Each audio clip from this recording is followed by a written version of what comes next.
नमस्ते स्टूडेंट, आज हम प्रश्नावली 3.2 का तीसरे प्रश्न का पहला प्रश्न करेंगे जो परीक्षा के लिए बहुत ही मोस्ट है। ठीक है, तो प्रश्न हमारा क्या कह रहा है पहले हम वो समझते हैं। हमारा प्रश्न कह रहा है कि किन्हीं दो संख्याओं का योग अंतर 26 है, किन्हीं दो संख्याओं का अंतर कितना है 26 है, और एक संख्या दूसरी संख्या की कितनी गुनी है 3 गुनी है, उन्हें क्या कीजिए ज्ञात कीजिए। ठीक है, तो यहाँ हमें एक चीज़ समझना है कि जब भाषा वाले प्रश्न होते हैं उनमें सबसे बड़ा महत्वपूर्ण रहता है भाषा। तो भाषा में हमें 2-3 चीज़ याद रखना है ये अध्याय 3 के लिए। तो जब भी योग लिखा आए तो योग में हमें क्या करना है प्लस करना है। ठीक है, और अंतर लिखा मिल जाए तो हमें क्या करना है माइनस करना है। और कभी गुना लिखा मिल जाए या गुनी लिखा मिल जाए तो उसका मतलब है हमें क्या करना है उसमें गुणा करना है। क्या करना है गुणा। तो अभी इस सवाल के लिए इतना ही है कि इसमें हमें क्या पूछा है, एक तो योग पूछा है, एक तो क्या पूछा है अंतर, और एक क्या पूछा है गुणा। इस प्रकार की दो संख्या हमें मान लेना है कोई भी, तो हम XYZ कोई भी संख्या मान सकते हैं। ठीक है, तो यहाँ पर हमने देखा कि माना कि ठीक है पहली संख्या क्या मान ली है x है, तथा दूसरी संख्या क्या है y। ठीक है, इस प्रकार से हमने अपनी दो संख्याएं मान ली, एक x और दूसरी क्या मान ली है y। ठीक है, आगे देखते हैं। अब हम प्रश्न में जो पूछा गया उस अनुसार करते हैं। तो प्रश्नानुसार, ठीक है, प्रश्न में जो पूछा गया है उसके अनुसार आपको करते जाना है। और प्रश्न में कुछ ज़्यादा नहीं पूछा है, दो चीज़ें पूछी हैं अकेली, एक तो अंतर पूछा है, दूसरी संख्या क्या पूछा है 3 गुना। इस प्रकार से हमें संख्या ज्ञात करनी। तो बेहद आसान प्रश्न है, दो संख्याओं का अंतर। तो हमने एक संख्या क्या मानी है x, दूसरी संख्या क्या मानी है y, और इन दोनों का अंतर कितना है 26। और मैंने बताया आपको कि जब भी अंतर आएगा तो हम क्या लगाएंगे माइनस, तो इन दोनों में क्या लग जाता है माइनस। इस प्रकार से हमारा एक समीकरण तैयार हो जाता है। ठीक है दोस्तों, यहाँ तक आपको समझ में आ गया होगा। ठीक है, तो यहाँ से हमने क्या देखा कि हमें एक समीकरण मिल गया।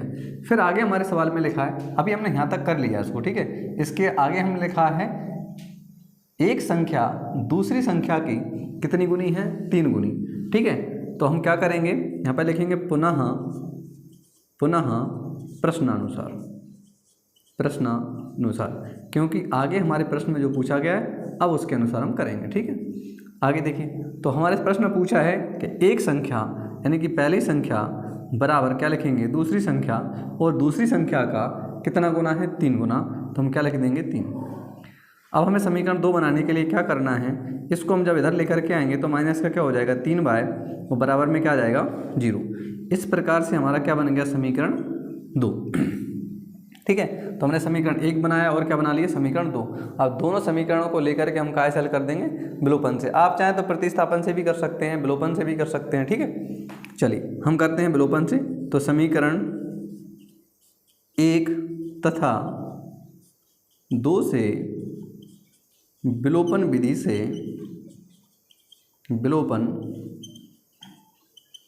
से हल करने पर, ठीक है, बिल्कुल आसान तरीके से हम इसको करेंगे। तो x माइनस वाई बराबर क्या हो गया 26। दूसरा समीकरण लिखा x माइनस 3y बराबर 0। ये हमारा समीकरण 1 हो गया है, ये हमारा समीकरण क्या हो गया है 2। इन प्रश्नों को यदि आप बार बार करेंगे तो ये प्रश्न बहुत ही आसान लगेंगे। और ये वाला प्रश्न आपके लिए परीक्षा में 4 अंक में आता है। इतना आसान प्रश्न 4 अंक में आता है। ठीक है, इसलिए आपको इन प्रश्नों को बहुत अच्छे तरीके से सीख लेना है ताकि आपके 4 नंबर कम ना हो। ठीक है, तो देखिए आगे हम यहाँ से करते हैं। यहाँ पर x और x एक जैसा दिया है तो गुणा करने की हमें आवश्यकता नहीं है, अन्यथा हमें गुणा करना पड़ता। तो हम इसके डायरेक्ट क्या बदलेंगे, सीधे हम इसके क्या बदल देंगे चिन्ह। तो जहाँ पर माइनस है वहाँ पर हम क्या कर देंगे प्लस, और जहाँ पर प्लस है वहाँ पर हम क्या कर देंगे माइनस। ठीक है, ये दोनों कैंसिल हो जाएंगे। 3 में से 1 बाय घटेगा तो बचेगा 2 बाय। क्या बचेगा 2 बाय। और यहाँ 26 कैसा आ जाएगा जैसा का तैसा। ठीक है, बाय बराबर क्या लिखेंगे 26, ये बटे में आ जाएगा 2 तो 2 हो जाएगा। ठीक है, 2 से जब हम इसको काटेंगे तो बाय का मान क्या आ जाएगा बोलिए 13। ठीक, क्या यहाँ तक आपको मेरी बात समझ में आई। ठीक है, क्या यहाँ तक आपके लिए पूरा प्रश्न में कहीं से कहीं तक कोई दिक्कत। ठीक है, मैं आपको इतने आसान तरीके से करा रहा हूँ। ठीक है, बहुत ही आसान तरीके से और स्लो माध्यम से। ठीक है, तो वीडियो थोड़ा सा लंबा हो जाता है, लेकिन आपके लिए प्रश्न ठीक से समझ में आए, इसलिए मैं चाहता हूं कि आपके लिए थोड़ा स्लो कराऊं ताकि आप समझ सकें ठीक तरीके से। इस बाय के मान को हमें समीकरण किस में रख देना है, 1 में। ठीक है, तो यहाँ पर हम लिखेंगे कि बाय के मान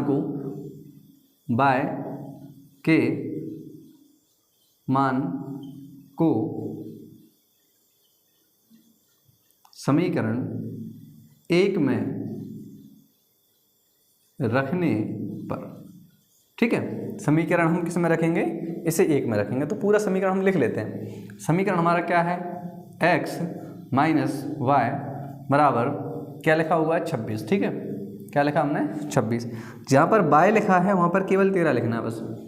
ठीक है, x जैसा का तैसा माइनस बाय के स्थान पर हमने क्या लिख दिया है, 13। बाय के स्थान पे क्या लिखा हमने, 13 बराबर क्या होगा, 26। ये 13 उस तरफ जाता है बराबर के, तो फिर संख्या का चिन्ह बदल जाता है। इस तरफ 13 माइनस का है, उधर जाएगा तो काय का हो जाएगा, प्लस का। प्लस के क्या आ जाएंगे, 13। x बराबर 13 और 26 दोनों जब जुड़ेंगे तो ये हो जाएगा 39। क्या आ जाएगा, 39। इस तरीके से हमने x तथा काय के मान निकाल लिए बाय के। तुम लिख सकते हैं कि अतः पहली संख्या x बराबर कितनी है, 39 है, तथा ठीक है दूसरी संख्या ठीक है y बराबर कितनी है, 13 है। ठीक है, और ये हमारा क्या हो जाएगा, आंसर हो जाएगा। ओके, यहाँ से यहाँ तक अगर किसी छात्र को कोई प्रॉब्लम है तो आप हमें कमेंट में बताएंगे कि सर इसमें कहीं पर कोई इशू है। अगर कोई दिक्कत अगर आपको आती है तो हमें बता दीजिएगा, हम इसको एक बार चेक कर लेंगे। ठीक है, मेरे ख्याल से आपके कहीं से कहीं तक कोई दिक्कत आनी नहीं चाहिए। ठीक है, तो दोस्तों पहले आप एक बार इसका स्क्रीनशॉट ले लें। स्क्रीनशॉट लेने के बाद आप इसे घर पे एक बार फिर करें, और एक बार करने के बाद फिर जब भी आपको इसमें दिक्कत आती है तो एक बार और फिर कर लें। ठीक है, समय समय पर आप इसका रिवीजन करते रहें। अध्याय 3 पे जितने मैं सवाल कराऊंगा भाषा के, सारे प्रश्न आपके लिए मोस्ट हैं, और एक प्रश्न 4 नंबर में आता है, इसलिए ये अध्याय आपके लिए बहुत ही मोस्ट इंपॉर्टेंट अध्याय है। इसलिए आप इसका बार बार रिवीजन करें, और ये सरल अध्याय होने की वजह से आपके नंबर बढ़ाने में आपकी हेल्पफुल रहेगा, आपकी मदद करेगा। चलिए, वीडियो आपको कैसी लगी, ठीक है, आप हमें कमेंट बॉक्स में बताएं। वीडियो अच्छी लगी हो तो लाइक करिए, शेयर करिए, और अपने फ्रेंडों को बताइए कि इस चैनल पर तुलसी सर आपके लिए 8 बजे लाइव पढ़ाते हैं, और रिकॉर्डेड वीडियो भी आपके लिए मिलती रहेगी। थैंक यू, जय हिंद, वंदे मातरम।